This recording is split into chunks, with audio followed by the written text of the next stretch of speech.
much for joining us today. I think we may have a few stragglers, but hopefully they can weave their way into the couple of spare seats that we still have. It's obviously a particularly miserable day to come out today with the weather. No comment on politics, just purely about the weather. So thank you again for kind of making the time, coming and joining us.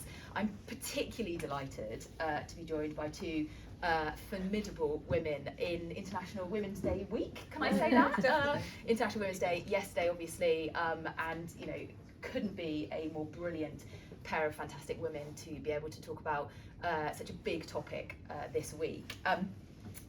You will all be very familiar, and see lots of familiar faces in the audience with how we do this. So I get the privilege and pleasure of being able to do the first part of the In Conversation to draw out some of the kind of key themes that we want to make sure we cover, but then I will be opening it up to you guys, so do think about questions you have. Hopefully they won't all be on small boats, and we can expand the conversation and explore the lots of different aspects that the Home Office covers and the challenges and opportunities that it brings with it. I really don't need to introduce these two brilliant women who will be familiar to everybody, but Amber Rudd and Jacqui Smith, thank you so much for giving your time today. It really is brilliant to have you. Both spent 2 years as Home Secretary, obviously in New Labour and then in the Conservative government. But I imagine found similar challenges and hopefully some similar opportunities perhaps, which we'll get onto in a moment. We are, just to say, we are recording this, so it's not Chatham House. You already know that, so hopefully that is fine. But obviously just for everyone in terms of questions and stuff, we will be recording it and putting it out tomorrow. This particular event is part of our Reimagining Whitehall series, which I should also mention, actually, Jacqui, you're very kindly on our steering group for that. So we do want to, and I will, in the first part of the questions that I will ask, focus in a little bit on the kind of, if you like, the corporate entity that the Home Office is, and sort of how functioning or dysfunctional elements of it might be. And then I want to get on to a bit more about the actual nuts and bolts of the content that the Home Office looks after, so policing and obviously immigration. I thought I would come to immigration at the end, but I will come to it. I wanted to start with hopefully a relatively easy question, but one that I think will fascinate everybody, because none of us in this room, other than you two, have ever sat down in front of the Prime Minister and the Prime Minister has said to you, will you be the Home Secretary? And clearly the Home Office is a great office of state, an incredible privilege to be able to lead it, but possibly also one of the most dangerous or trickiest. And I think it was when I was doing a little bit of prep for this and I was reading what previous Home Secretaries had said about their experience. And I think it was the Home Secretary in World War II who said that the corridors are paved with dynamite, which I thought was just a fabulous way of expressing the kind of risks that are involved. Can I start maybe, Amber, with you, and how did it feel when you were asked? What was your gut response to being asked to become Home Secretary? So my experience, if you press the top one. My experience was, it was on the David Cameron had just resigned, and Theresa May became Prime Minister rather quickly because Andrea Leadsom stepped down, and suddenly it was one of those days where it's not just a reshuffle, it's sort of a major form of a new government, and there's helicopters going over the top and there's rumours going around all day, and it absolutely did not occur to me that A, my career wasn't over, and B, I was going to be made Home Secretary, because I thought that I had fought so hard in the referendum for Remain, and we had lost, that I was finished, and I was busy planning whether to go to Italy or France or what to do at the next stage of my life. And it rather sort of surprised me that over a period of a few days, it doesn't happen completely out of the blue, my name was mentioned as somebody who was going to get a big job. But I had no experience of the Home Office. How challenging is that, given the sort of just how risky and dangerous and important the operational side is, and yet in what's supposed to be a command and control department, you might be able to command, but how far can you really control? Well, what was interesting was that I took over just after John Reid, of course, and one of the things, if you look at the history of the Home Office, one of the interesting things is the way in which its responsibilities have changed from way back when actually it had responsibility for everything that wasn't foreign, through history during which it had responsibility for, you know, the things that it currently has, plus of course gambling, the BBC, obscenity, industrial policy at one point. So it has continued to change. The big change that happened just before I became Home Secretary was the removal, what John Reid did essentially, which was to remove the justice element from the Home Office over to the Ministry of Justice and to create what he believed was a sort of Department of Homeland Security. That was his sort of vision, I think. And part of the reason for that, of course, was because of the growth of significance of the counter-terror operation and the Office of Security and Counter-Terror and some of those responsibilities having come over from the Cabinet Office. So, in one way, I mean, it's still enormously broad, but essentially it was counter-terror, crime and policing, immigration, and then passport, identity, ID cards in my case, that type of thing. But you're absolutely right, there are an enormous number of people in the department who actually are responsible for administration and delivery. It's not your job as a minister to be the chief executive of the department, of course it isn't. But actually, in some ways, that's quite a diverse range of things to set a direction for, which is your job as Home Secretary. And as you know, all Home Secretaries have ever said, these are the issues which reflect the things that the British people are likely to be most fearful about going wrong, that reflect their security, whether or not it's on their streets or borders or with respect to terrorism. And therefore, when they do go wrong, they will be high profile, and that's the point at which you, I think we have been talking a little bit in advance. I think that's the moment when you try to get a grip of something which is actually enormously difficult to get a grip of at that point. And Amber, you've talked about it feeling a bit like jelly, trying to get information from the department, and you know the Windrush issues that you went through, and trying to actually find where the records were. And if you look at the independent review of what happened with the Windrush scandal, it's very clear in the criticism of the operational side of the department. And yet it's often the minister, as Jacqui you're alluding to there, that ends up being the person seen as responsible, despite the fact that they're clearly not in charge of that operational functionality. What was your, I mean, as I say, you talked about it feeling like jelly, but can you talk a bit more about what that was like, and I guess the challenge and what can be done to actually improve both the operational aspects, but also the Home Secretary's ability to command and actually know those things are being done? So the government is very hierarchical, as you know, and the Home Office is one of the great offices of state, and brilliant people do want to work there. And actually, in the list of, after the Prime Minister, the Chancellor, etc., list, Theresa May decided to move the Home Secretary up a rung, partly because she was so impressed by perhaps her own experience of 6 years there, and because Boris Johnson should obviously, as Foreign Secretary, be below the Home Secretary. But I think there are some great people there. They are not all great people. And I think that the Home Office has some elements that it really excels at. And I would say the counter-terrorism element that Jacqui was referring to, the OSCT, is staffed by extraordinary people. And politicians love to go around boasting what the UK does really well. And the UK does do counter-terrorism very well. So it has counter-terrorism, policing and immigration. And immigration is a tricky subject, because everybody knows what they want from schools and hospitals: better, less terrorism, stronger police forces. What people actually want, what politicians want, what the public want, what they say, what the newspapers want, can often be very contradictory, so shall we say.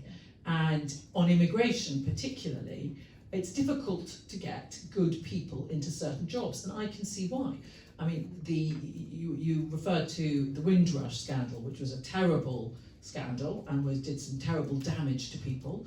And I was in this, it was like jelly insofar as I kept on saying to my staff, have we actually deported people? I couldn't quite get my head around it. What has happened here? And I kept on being reassured, which turned out to be completely wrong. But one of the things I would highlight there is that I'd spent amongst other things, 6 to 9 months before, trying to find a new Director General for Immigration Enforcement. I'm not sure whether that title now exists, but imagine somebody really wanting to do immigration enforcement.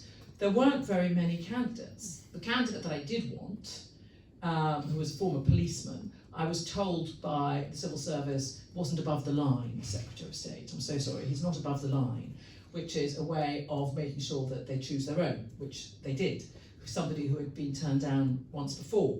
So it can be difficult to get good people to do difficult jobs, and that's completely understandable. The other thing I would say, while I've got the mic, is that the extraordinary thing about the Home Office is events. And events happen in other departments, but nothing like the Home Office. And as the Home Secretary, you don't switch off your phone, you are never off. And in 2017, we had a series of terrorism events that totally dominated the year.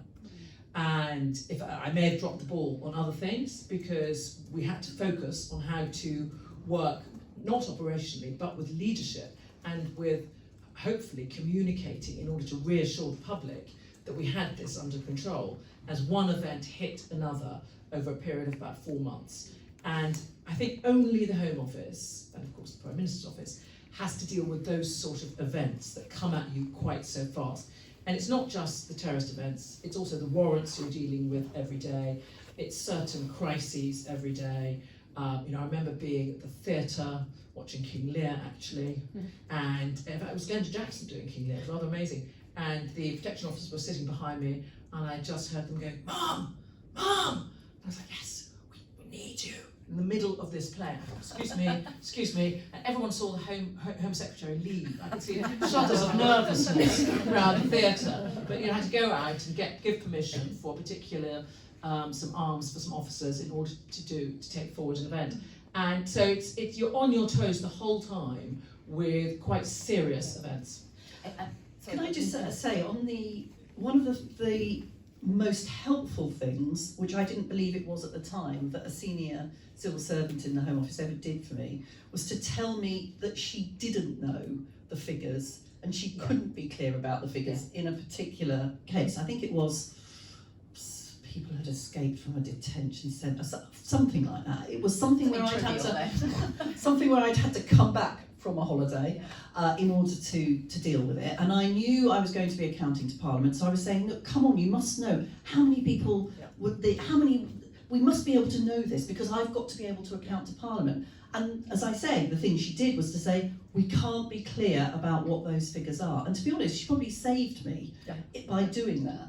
And I felt very much for Amber at the point of the Windrush stuff, that she hadn't been properly advised by civil servants, that it wasn't possible to say with the type of certainty which would then allow you to stick to that in the future. I want to come back to the point about is the even though it was, as you, Jacqui, pointed out, as being stripped down as a department, is there still too much? And I think, Abby, you previously talked about whether we actually need an immigration department in this episode. I want to come back to that. I just want to ask one final question on the sort of operation of the function of the corporate centre that is the Home Office. One of the things that it's often criticised for is being very defensive and very insular. And again, I think that was something which was picked up in the Windrush review, the kind of, I think the phrase, we've got a cultural resistance to contrary views. And I just wondered whether you found that, and in one sense I guess it's kind of understandable. I mean, both of you have talked about the sort of issues you're having to deal with, which really are about life and death. It's not a regular department. But how far actually could the department be more open, could be perhaps a bit more welcoming of different views and a bit more scrutiny? I mean, first of all, you're absolutely right. If you're being hit the whole time, yes, anybody's psychological reaction, an organisation's reaction would be to close in. Where I think, and actually, of course, the other thing that happens is because the Home Office is one of the places where the brightest and the best people coming into the civil service will go, and that has some issues in terms of that policy delivery divide. There's probably an element of thinking, actually we've got the answers and I'm not quite sure others are going to be able to to add to that. And I've forgotten the third point I was going to make, but I know what it was. If I'm guilty, and this doesn't just go for the Home Office, but I think it's probably worse when I think about some of the things that we did. I don't think government in any part is good at opening itself up to research and evidence and using that to develop policy. So I think particularly about policy around crime, for example.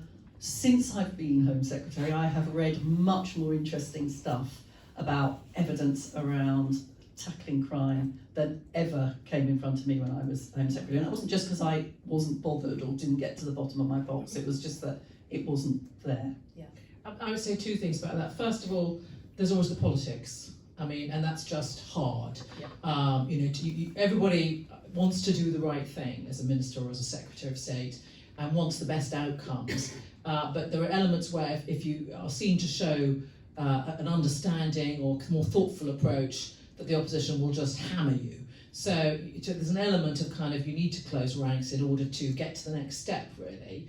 And the second thing is, it is an office where there is a lot of external examination. I mean, there's inspector of this, there's examination of that, there's the independent commissioner for this. Yeah. There is a lot.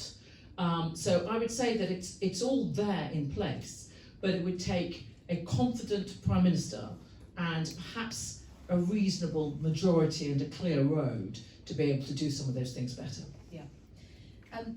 Moving on to policing. So policing and crime, obviously one of the big areas, and as Jacqui, you said, something which people in their day-to-day lives really feel, and ultimately the Home Secretary is it's a bit like the Health Secretary, the person that's going to be held responsible or accountable for what's going on. But again, much like in health, has really very little ability to influence what a particular police force is doing.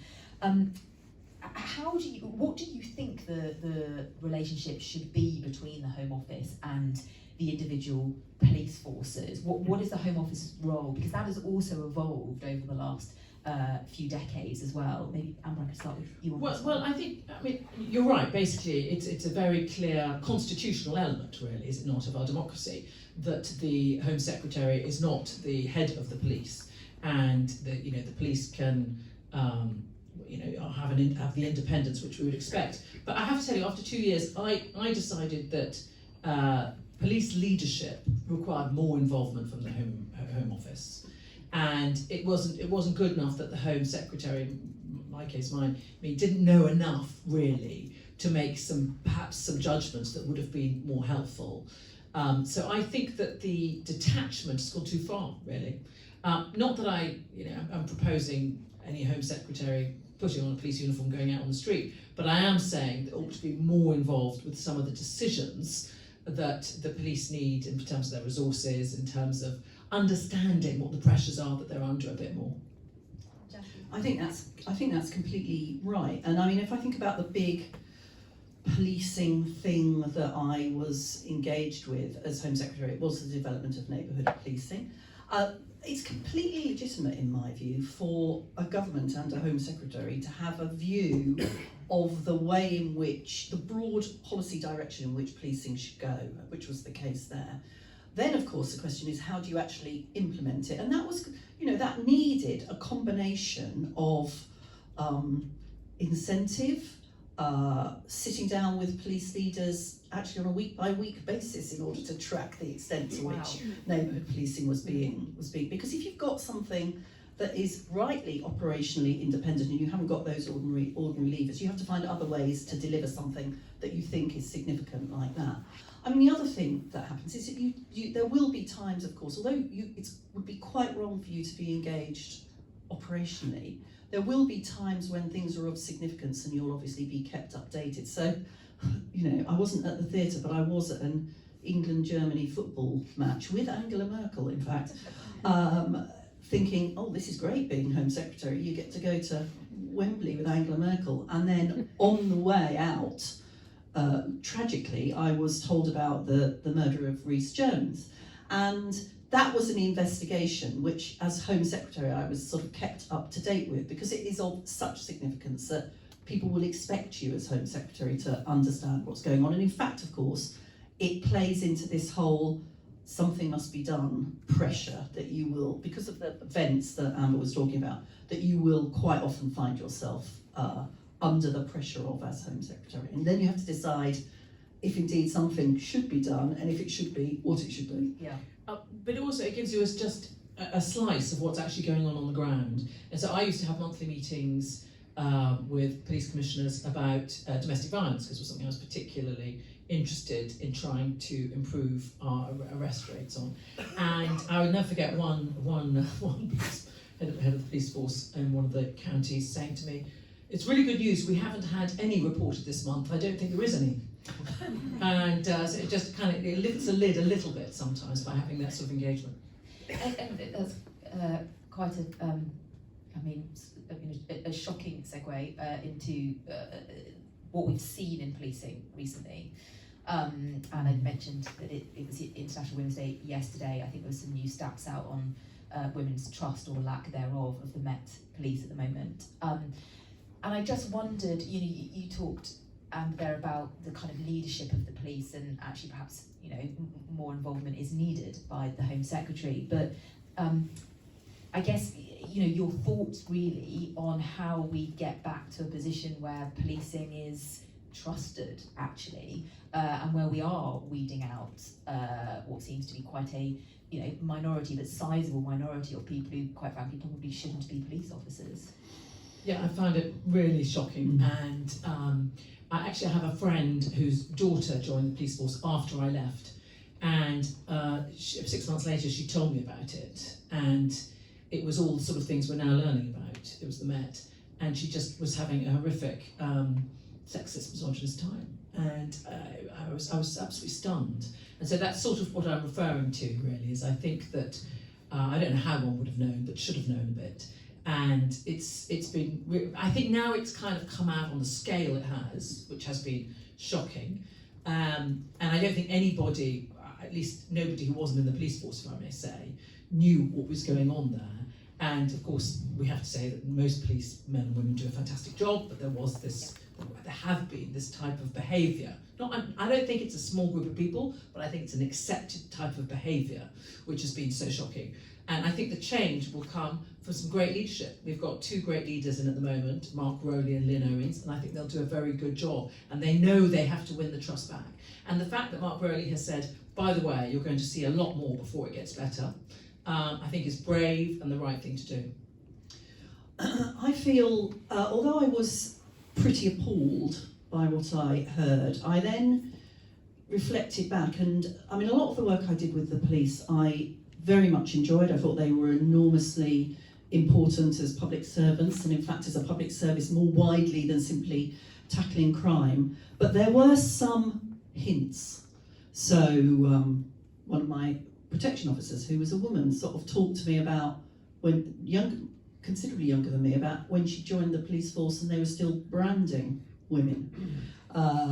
If you think about some of the ways in which the police have opposed things that Home Secretaries have done, they're not concerned about using pretty misogynist cartoons and criticism. Now, the police Fed have been tough to all Home Secretaries, regardless of sex, but I've got cartoons of me, Teresa's got cartoons of her, I suspect there are cartoons of Amber, yes. that have been sanctioned in the broadest sense by the policing culture, which tells us something that we probably should have noticed earlier, frankly. And I do think people are now serious about it, but it doesn't half need a lot of clearing up. I was completely clear as Home Secretary how significant confidence in policing was. If you want our policing model by consent, you have got to have confidence in policing. And when you lose that, you fundamentally undermine the model that we've got, that police officers told me all the time was the model that they wanted, but has been undermined by that behaviour and that culture. One final question on policing, perhaps a relatively short answer, not saying yes or no, but perhaps just a couple of sentences, but because I do want to get on to immigration before I open it up to questions. But we're really keen to do that, aren't we? Exactly. You're going to be the longest answers now, aren't you? Because to avoid getting on to immigration. But PCCs, yes or no? Have they worked? Haven't worked. I don't think they've worked, but one of the most difficult policy things I did was to try to work out how we could get some more democratic accountability into policing, and I failed, and I therefore didn't feel like criticising Theresa when she introduced police crime commissioners, but they haven't worked. Sorry, I've now got to give a follow-up. It's not just they haven't worked. The reason they haven't worked is they haven't had some really great people coming into it. And that the concept worked, I think, but from what I learned from engaging with some of them, it's just we needed people of a really high calibre, and there were only a few of those. Yeah, and it is interesting that the turnout for PCC elections is, I mean, woeful. So it's always this balance, isn't it? We want greater democratic accountability, but also the population maybe aren't that interested. Yeah, but if you're a constituency MP and you put on a coffee morning about antisocial behaviour, that's the biggest. That's the biggest meeting you'll do. Yeah. Thank you. Okay, immigration. I mean, I was reflecting on this, and I wonder whether immigration, I mean, you both alluded to this, but is actually the hardest topic in government. And Amber, I mentioned before, you have, I think in the past, reflected on whether it's just, it needs a dedicated Secretary of State or equivalent itself. Do you think the Home Office, as it's structured, can handle both that constant national security demand, as well as the policing and crime, and trying to get a grip of the immigration system, which it feels like, looking back over the last couple of decades, has not been in a great position? I think the Home Office can the Home Secretary is the question. Okay. But I think the way to deal with that is to have a really empowered immigration minister.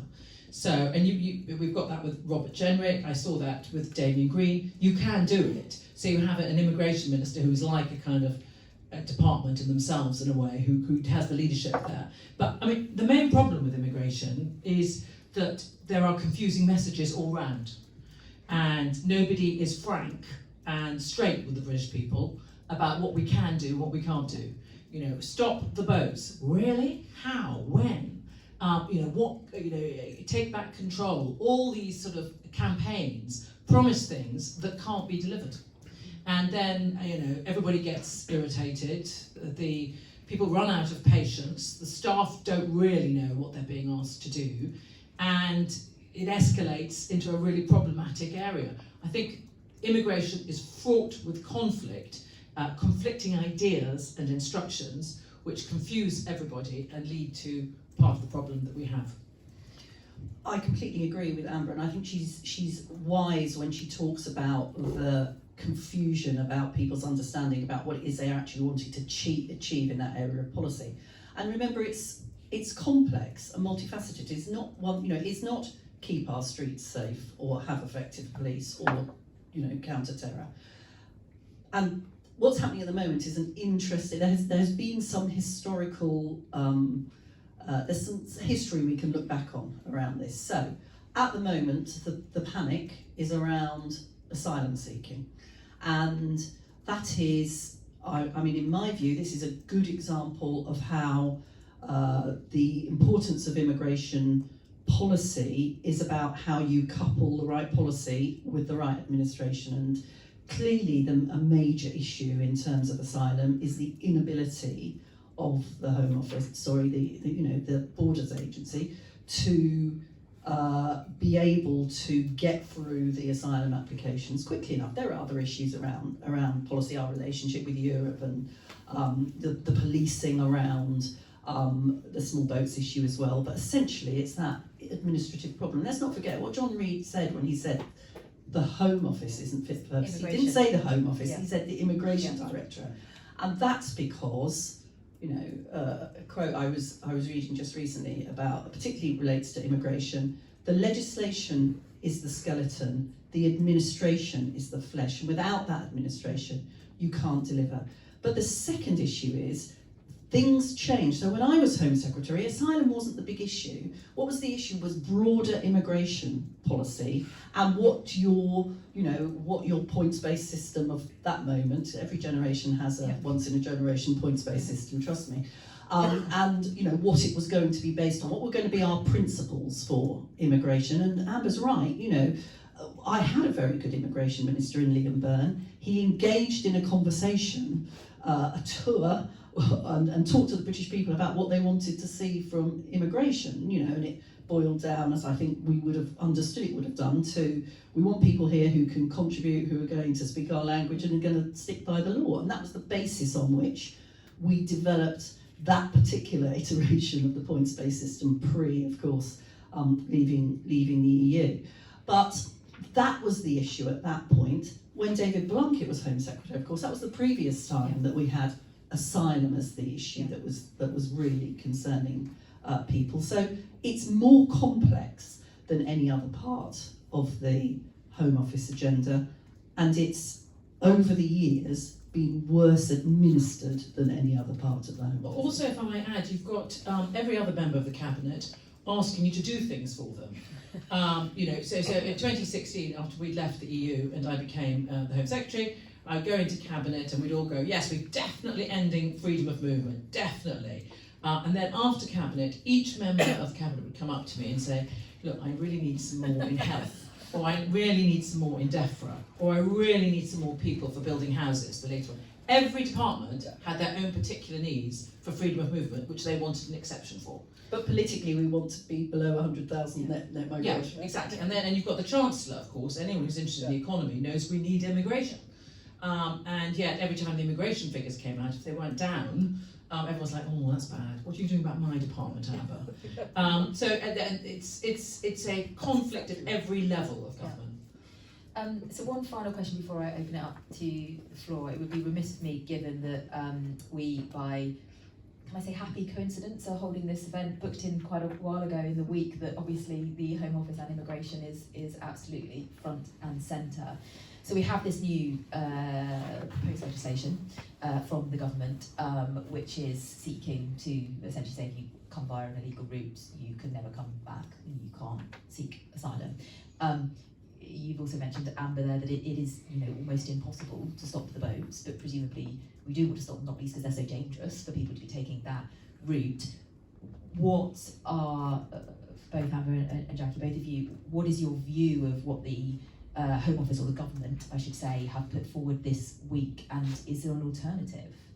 So in my last year as Home Secretary, there were 300 people who came across the channel, and basically the line, which was accepted at the time, was that it's much too dangerous. Nobody's going to come across the channel, it's much too dangerous. And then, of course, we got COVID and lockdown, and a few people in France said, oh, I wonder if it is that dangerous. And they started coming over, and then they started coming over in greater numbers. But my own view is that we were able to have some success at keeping the boats at bay, and also at reducing the amount of illegal immigration or asylum seekers coming through the tunnel and coming through on cars and lorries, because of a great relationship with the French, because of working with the information we had through Eurodac, which we no longer have access to, and through also having quite focused programmes on the countries where people were leaving with our international aid, working with other countries to make sure that we supported them, and having strong messages there about don't come, it's not a field of gold, we will help you set up a business in your own country. So it's about collaborative working and close working with the French. And I'm afraid the working with the French has been an absolute catastrophe over the past few years, as we've seen. Thank goodness Rishi is beginning to build that bridge, and I think that's the most important thing he's done in terms of the Northern Ireland Agreement. I mean, that's excellent for business going to Northern Ireland and back, but it's actually much more importantly, I think, for the wider picture in terms of the relationship with the EU and with the French. So I hope that they will be able to do something with that. In terms of the government's current plans, I mean, I can't imagine, I find it baffling, shall I say, that the Home Secretary proposes legislation which she admits is probably illegal. Jacqui? I agree with Amber. And additionally to that, I mean, there are two things that sort of make me cross. The first is, back to this point about an immigration minister who can sort of really get a grip of it. I think Robert Jenrick probably is doing an important role, and what I hope he's doing is week in, week out, checking on the administration and the improvements that I hope the additional staff, the training, the changes in the process, which needs to be at the heart of this. Because this is, you know, the trouble is, this has become such a politically toxic issue that actually, and I'm disappointed in the Prime Minister, I'm not surprised about the Home Secretary, but I'm disappointed in the Prime Minister doing something which I think is about saying you're doing something rather than actually doing something. And it's about putting forward a proposal that you know you're going to fail and then working out who you're going to blame for the failure. Let people, like, you know, get on with doing the hard yards that are going to be necessary to put this right. The administration of the asylum system, the diplomacy with the French, the investment and reorganisation of international policing to be able to tackle the gangs. Yeah. That's what's really going to make a difference, not rhetoric and blame. Thank you so much. I'm going to open it up to questions. We've obviously covered an awful lot there. Feel free to go back to anything that we've covered or to ask anything new. I can already see some people got their hands up. We do have a mic, which Patrick has over here. If we come to Neil first. Is it? I'll take a couple of questions at a time. Was there anyone else who wished to? Yeah, and a lady just in the middle. Hello. Hi. Speaking as someone who worked in the Home Office in the 90s for 8 years under 4 Home Secretaries and was Private Secretary to the Immigration Minister.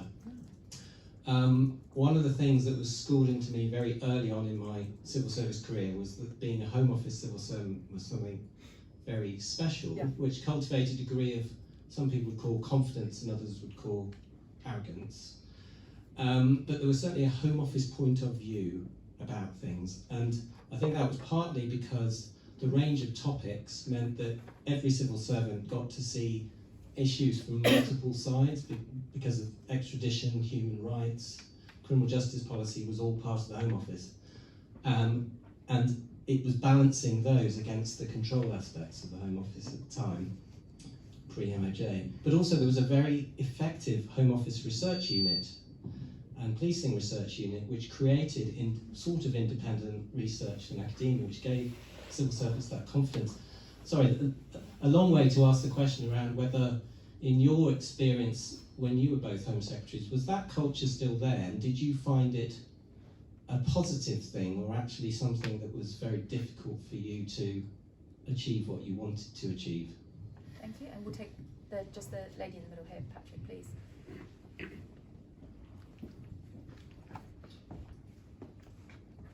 Hello, Lizzie Didden from The Independent. I think I was after your time, Jacqui, but Amber, we crossed over, so a lot's changed, like you say. I was just wondering about this current bill.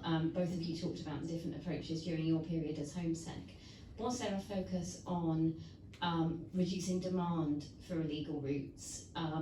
Was there a focus on trying to find ways to stop people finding the need to get in a lorry or a car? And do you think anything might have changed with that more recently? I think there definitely was, Lizzie, and I remember the National Security Council, which met every week. I had started attending as Energy Minister, Energy Secretary of State under David Cameron, and we would, we'd get out the maps and find out where people were coming from to sort of accumulate really in northern France and work out what could be done, what the alternatives were. So for 8 or 9 years, this has been a major problem that everybody acknowledges needs to have different solutions, and there is no silver bullet. And one of the things we would look at is spending money in areas so that we could help people stay where they were, because let's face it, most people who are on the move are escaping a life where they can't make a life for their families. So what can we do in order to help them do that? It was absolutely a part of what the country was trying to do to slow the number of people coming to the UK. And the answer to your question, I would say, is that there was a feeling, I agree, of excellence at the Home Office, which meant that there was, in a way, it was a great thing to arrive into, because I think it was about the seriousness of the job, really, and the fact that individual lives, whether it's on immigration or policing, were what was at stake. And so there was there was, I was going to say no room for error, which would have been ironic, but as little room for error as possible. So you had to take everything incredibly seriously. But I do think also it did lead to complacency. And so when, in my experience was that when The Guardian started to run these series of articles which were basically revealing the Windrush issue, we were very much like, oh, there they go again. And because there was a lot of that, and there was a lot of sort of campaigning issues, some of which were right and some of which weren't, but that meant we were slow to realise the scale of it and with consequences. I think you make a really interesting point about the culture of the Home Office and the change of that culture from removing criminal justice, elements of human rights, over to the Ministry of Justice at the point at which I became Home Secretary. And John Reid used to, talking about this just earlier, John Reid said to me very soon after I became Home Secretary, at a point when some bad thing was happening, and he saw me in the division lobby, he said, at least you haven't got prison places to find when you get back to the office tonight, which of course was true, and to that extent, that slightly simplified the job. But what it did mean is that you did then have, what Theresa May, I think it was, who described it as the relationship with the Ministry of Justice is we lock them up and they let them out. And that does have an impact on the culture and the way in which ministers feel about what they're doing. So I think that's an interesting point. That doesn't necessarily mean I think they should be brought back together again, but I think it's probably something, and I mean, it's 12, 13 years, 14 years since I was in the Home Office, something I wonder whether people have thought about since. On the point about demand management, I mean, part of the reason, of course, why I didn't in 2007 to 2009 face the same asylum issues as are being faced now was because the world was a slightly calmer place and there was less, of course there was always going to be migration and refugees, but there was slightly less of it. So, perhaps in thinking about the asylum issue, some of those people who made decisions about what they did and didn't do in Syria, what they did and didn't do in Afghanistan, might want to take a bit of responsibility for the asylum issues that we face today. Other questions? Right at the back there, two at the back, and then I'll come to this side. Bernard Silverman, I was the Chief Scientific Advisor at the Home Office from just before Theresa started till just after she left. I hope she listened to you better than I listened in my day. I couldn't possibly comment. I did go to university with Charles Clarke, so I can tell you some story. I'm sorry. Yes, so he is a personal friend, but we were very careful not to talk about anything business related while I was there.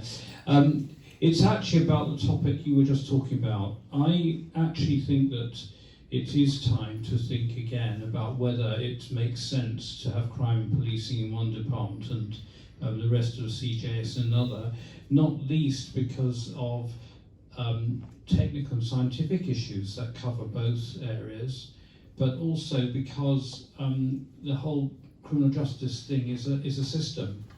And it is, and you should not be in a situation where, as you put it, we lock them up and you let them out. Because you can't.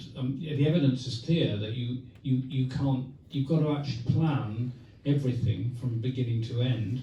Otherwise, it just comes back to bite you. So I think, and also, of course, the Home Office is just too big to make sense. It's too difficult to get round, and I wonder whether one wouldn't do better to have crime and policing to have cut up the tape differently when it was cut up. Thank you. And we'll take a second one from the lady there, and then we'll come straight on to we also have two former Chief Scientific Advisors, because we also have John sitting next to you as well. So exactly. Hello. I was really struck by your comments on working with police and how, in order to advance your priorities on domestic abuse and neighbourhood policing respectively, it required weekly meetings with chiefs, which sounds exhausting. I was wondering whether you could expand a bit more on what additional levers you wished you'd had to drive those changes. Can I start on the on the criminal justice system, this is interesting because this sort of reflects very much into the work on reforming Whitehall, actually.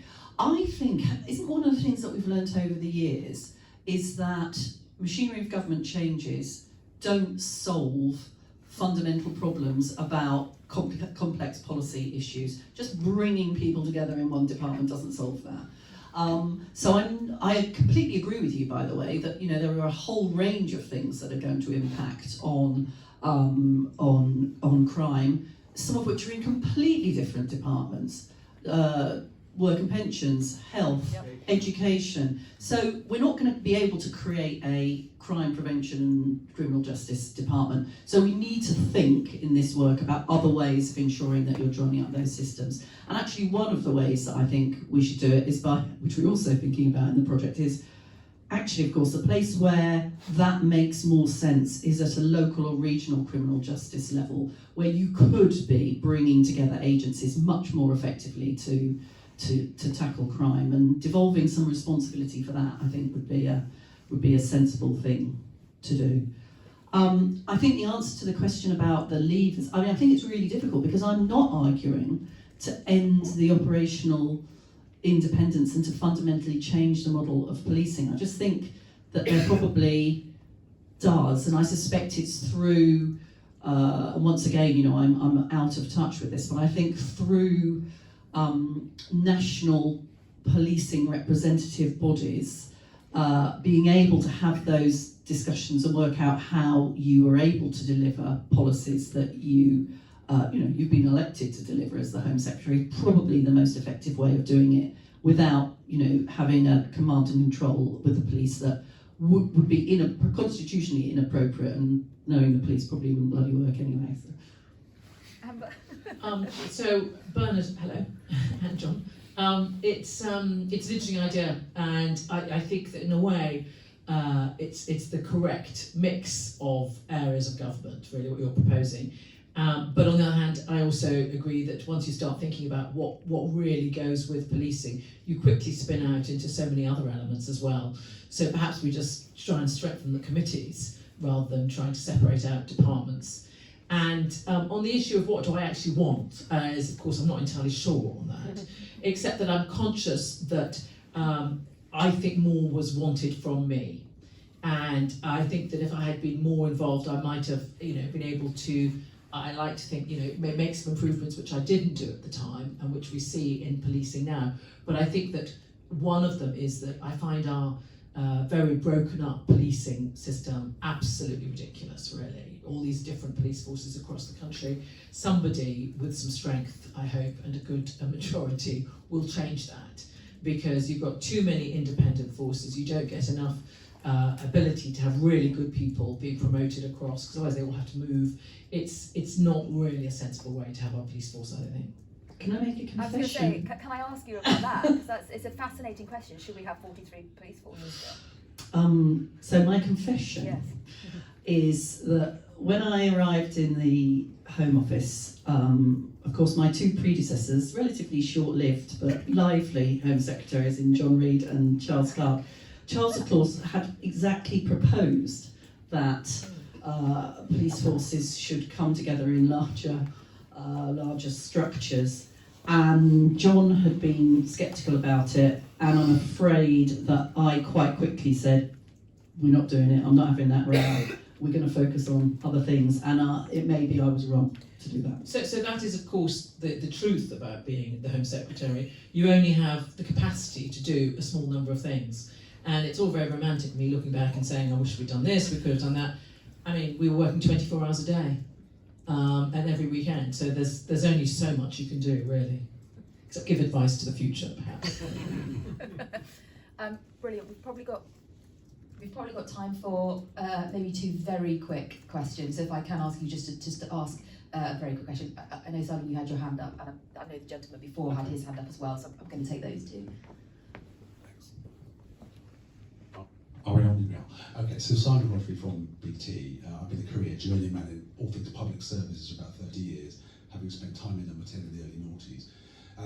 I'm obsessed about trust, and you made some interesting comments earlier, And I wanted you to reflect, both of you, if you were to give your younger selves advice about how to build trust, both between you and your officials, but also between the department that you both ran and the public, what would that advice be now?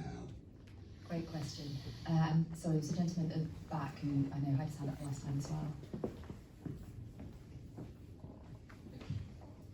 Hi. The Home Affairs Select Committee this week, questions were raised about whether the Home Office as a department is unique in its determination to evade scrutiny. I wonder if you think it is in line with other departments or it has a very specific relationship with it, and also just touching upon how best Parliament can scrutinise the Home Office's work with the intelligence services and the necessary secrecy in which that relationship unfolds. How to build trust, advice to your younger self, we'll start with. Well, I completely agree with you that politicians have to be trusted. And I don't think we've done very well on that in the past few years. But it mattered enormously to me. And I would talk about trust to the people around me. And when I talk about being straight with the British people, I mean it. And that's what got me into a bit of trouble at the end of my political career, really, was I just decided I couldn't support Boris Johnson, who I didn't think was somebody I could trust. And I think that there are consequences to losing trust. And people not trusting politicians is a very dangerous thing for a democracy, and we need to rebuild it. And being truthful about things, being honest about trade-offs is one of the things you have to do. And I think the public are much more resilient about that and want that, really, because they do know that there are trade-offs to things. They may still want the sovereignty of having left the EU, but they also want, I think, for a government to say, and this is going to be difficult, and this is how we're going to fix those difficulties, rather than just saying, it's all fine, there's no problem. I didn't feel under-scrutinised when I was Home Secretary, I have to say. I thought there was plenty of scrutiny, but then of course I had Yvette Cooper as the chair of the Select Committee, which is a very challenging place to be.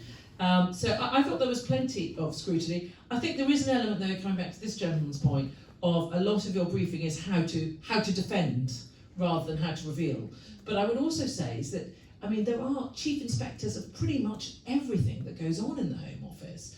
Of the borders, of modern slavery, there's just so much that goes on. But in a way, I think there's an element of fatigue, which means that no, they're not held accountable enough for answering soon enough, the Home Office.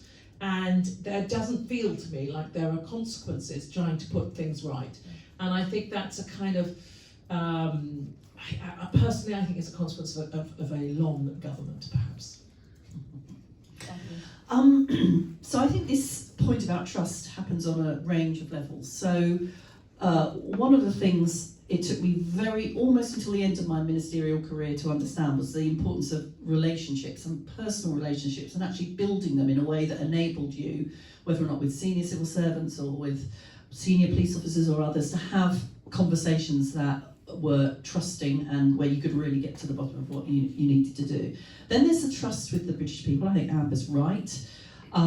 But let's not forget, particularly as a Home Secretary, one of the things I found most, I don't know why I was surprised about it, but I was enormously frustrated about, and I think you touched on this earlier, Amber, the inability to express any sort of thought and to be open about the challenges. And one headline that I still remember was the point at which, during the course of the financial crisis, we began to do some work in the Home Office linked to the Treasury about what would be the impact of the financial crisis on crime.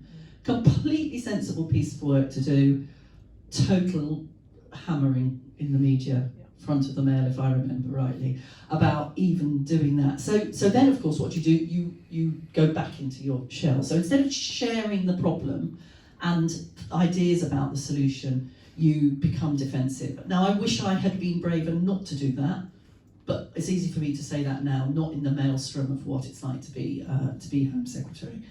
And just to go back to my point about research, I think that's probably where research would help you to be able to make those cases. I agree with Amber about the Home Affairs Select Committee. Having said that, Keith Baz was the chair, and I think I won't say anything. On the security services, I think that the ISC is an appropriate way to do it. I think it was actually during the time that I was Home Secretary that the Director General of MI5, for example, did become more open, did go and give more evidence to the ISC about more things than had previously been the case. But, there are secrets for a good reason, and I think there is a limit to the extent to which you're able to do that. And I even feel slightly, I like the fact, in one way, that the heads of the security agencies are more open, but I also feel sometimes slightly queasy about how open they are, actually, but that's a judgment for them, and presumably they understand what is and is not safe to do. But the quality of the individuals doing the scrutiny in Parliament is always going to be significant, as I think Amber has outlined, and who knows, with a bit of luck, Yvette Cooper might be hoisted by her own petard by the Home Affairs Select Committee soon. Can I just add one more thing about my experience of the Home Office, which was about broken trust really, but I think is endemic now in the Home Office and probably other departments as well, is everything leaks. And if you're doing a piece of research, which at one point we were, about the significance of good things and bad things that have been done in the police, and one of them was there were less police, and it was a draft and it leaked, and it was just, it just led to all sorts of headlines about less police, more crime, what's she up to? And it just means you pull back, you can't do the research if everything leaks. And that is a problem that has got much worse because it's easier to leak things, and a leak inquiry never yields a result, and they all know it. Can I just say, I do a weekly podcast with Ian Dale. On last Saturday we did a live version in Leeds with David Davis, who of course was my shadow whilst I was Home Secretary. Not surprisingly, Ian made us talk about the arrest of Damien Green, and David Davis at that point bragged that when he was Shadow Home Secretary, he had 16 whistleblowers that he was essentially running within the Home Office. Listen to the podcast if you want more details. Wow. And I was going to ask you as a final question, but you have answered it, which is that trust has to go two ways. And did you feel you could trust the people in the department? But I think I tried. Didn't always work out for me. Yeah. Let's just say we spent an hour talking about the challenges of the Home Office. The people who work within the Home Office are some of the most talented and dedicated people that I had the honour to work with in government. And when policy went wrong, it wasn't because of a blob of left-wing civil servants, trust me, it was because of other things, some of which were the responsibility of ministers. There we go. That will be the note that we end on. Jacqui, Amber, that has been fascinating and brilliant. Thank you so much for giving up an hour of your time to come and talk to us about your experience in the Home Office, and hopefully everybody will go away with something from that you feel you've learned that was insightful and interesting, or just entertaining, because there was plenty there, which I think was just fascinating to hear the sort of insiders' experience of it. So thank you so much, and again thank you all for coming out today. As I say, it is a miserable day. I know some people have had issues with trains and transport, etc. Thank you so much. It's brilliant to see you all. There is going to be tea and coffee and biscuits at the back, so if you want to hang around and chat and mull over what we've heard, please do, and there'll be lots of the Reform team. And as a final plug, Jacqui's done very well at plugging our Reimagining Whitehall work, but we are thinking about a lot of these challenges and how you think about the machinery of government, how you do get better relationships between civil servants and ministers, how you build the most high-performing machine that you can. So if you're also interested in knowing more about that, please come and talk to any of the Reform staff, and we will hopefully have some solutions that we can come out with in the coming months. So thank you so much. If we could just thank these brilliant, formidable two women, first of all. Thank you.